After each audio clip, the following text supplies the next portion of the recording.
Halo, selamat malam teman-teman semua. Apa kabarnya? Semoga sehat-sehat selalu. Jumpa kembali di acara Coding Tutorial bersama saya Miss Coding. Kali ini saya akan membawakan beberapa materi mengenai Python Programming Language.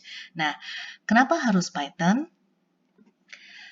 Python diciptakan pertama kali oleh seorang programmer yang bernama Guido van Rossum di tahun 1989.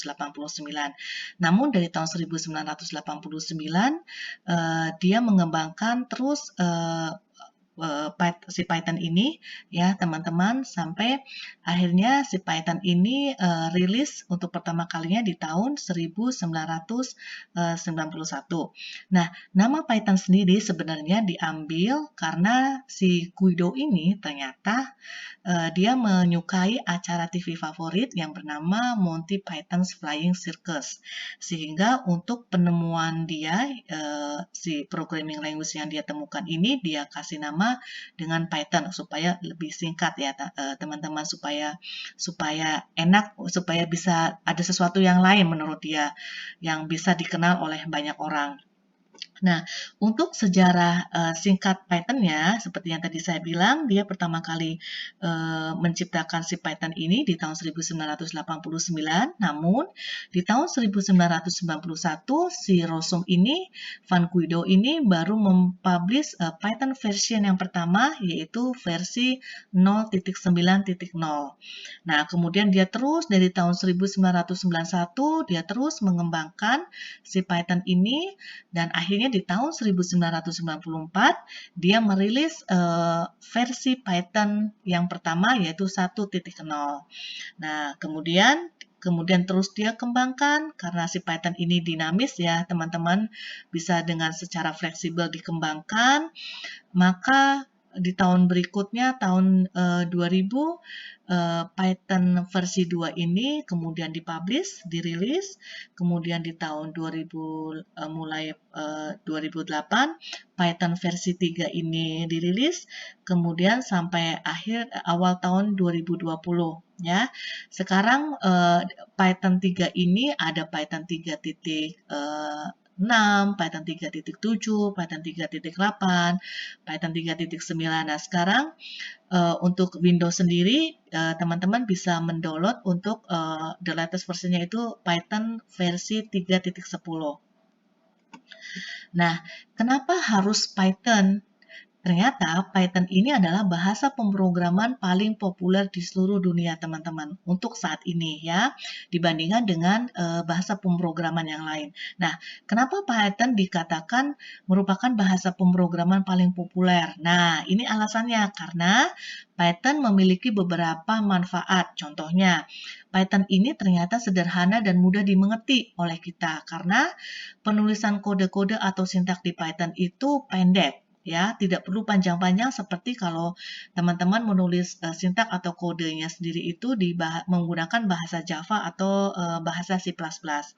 Nah, selain itu, Python ini ternyata memiliki benefit karena dia fleksibel dan dinamis, yaitu apa? Dia bisa extensible karena untuk seluruh programmer-programmer di seluruh dunia, mereka bisa dengan mudahnya untuk mengembangkan, membuat package atau library untuk si Python ini sehingga bisa digunakan oleh developer-developer lain. Jadi si Python ini sangat fleksibel dan mudah dikembangkan.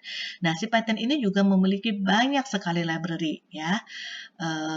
Terus Python ini juga seperti yang tadi saya bilang tidak memerlukan waktu yang lama untuk menulis sintaks atau kode ya. Kemudian Python ini adalah interpreted language. Apa tuh interpreted language? Interpreted language itu artinya si Python ini akan dieksekusi baris per baris ya, dari baris paling atas kemudian sampai baris paling bawah, sehingga Python ini tidak perlu dikompil, sehingga tidak membutuhkan waktu yang lama. Nah, Python ini bisa digunakan untuk jika teman-teman membuat web-based, aplikasi web-based, atau mobile apps, desktop apps, dan Python ini ternyata banyak juga digunakan untuk machine learning, untuk IoT atau yang kita sebut istilahnya Internet of Things ya teman-teman.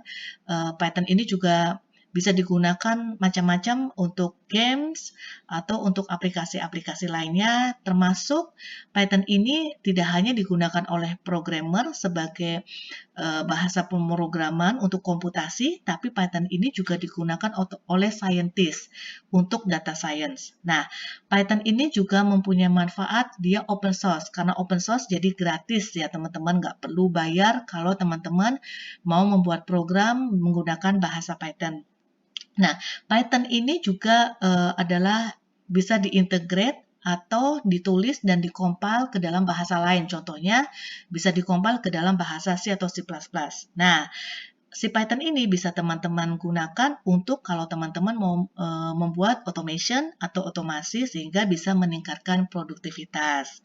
Nah, karena dia bisa dikompil ke bahasa lain, maka dia dikatakan bisa terintegrasi dengan programming language yang lain. Dan Python ini, teman-teman, dia bisa dijalankan di multi-platform. Ya, dan terakhir salah satu manfaat Python juga dia mendukung object oriented, ya, class dan juga procedural programming. Nah, sekarang perbandingan Python dibandingkan dengan Java dan C++, kalau teman-teman di sini lihat, ya, untuk kalau misalkan kita mau mengambil beberapa karakter dari sebuah kalimat di dalam bahasa C++, kita akan membuat kode atau sintaknya dengan misalkan substring kurung buka 12,5.